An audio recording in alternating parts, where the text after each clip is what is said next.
Hi, I'm Lisa Goyette and I'm here with John Ball. We are the co-owners of Celebrate Hope LLC and CH Training and Coaching.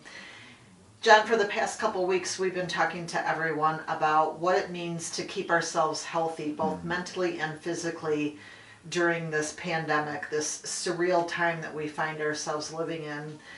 And what we wanted to talk today about is taking notice of what is happening, present tense.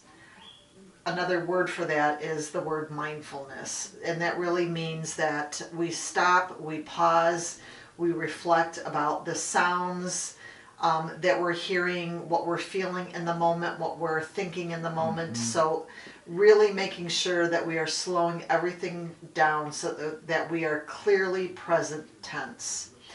So we want to unpack that a little bit more and uncover ways to help people become healthy by being more mindful during this time. I love that. And so the first part of doing that practice of mindfulness, of getting into a better place, is creating space to think and feel. Actually, that's one of the things that helps me, Lisa. And so what that means for me is when emotions and thoughts and feelings and beliefs come into my particular space, is that I'm creating the opportunity to embrace them and process them accordingly. Sometimes, and not to elaborate too much, but we might just tell little kids when they feel certain things, oh, just brush it off and move on. And so what we're really advocating for today is to be able to at least embrace those, process them, and think through them. Yep.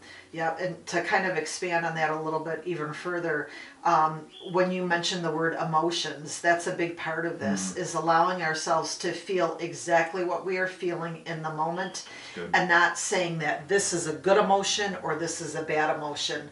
What always matters, though, is what we do with those emotions. So, for example, if I'm angry or you're angry, that's okay. Anger is a very normal human emotion.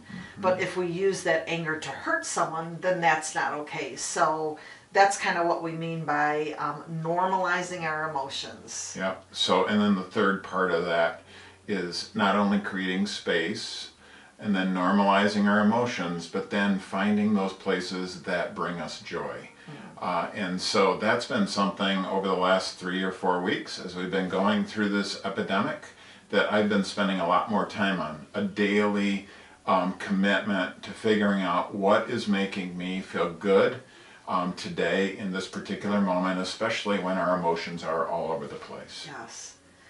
So for all of us, we've got to tap into what is that thing that brings us joy, and know that it could look radically different from one day to the next, right? So today, before you came over, I made some cookies, and that kind of felt good because then I was able to give you and Dave and my son cookies, and it just kind of it brought me joy. Just a simple little thing. So a lot of times we want to think in terms of big things to bring us joy. Oh gosh, if I could go on that vacation that I had planned, or if we could have gone to that Stones concert that we had bought tickets for, that would bring me joy, and that would. But we've got to scale it down and know that there's joy in the smallest of moments.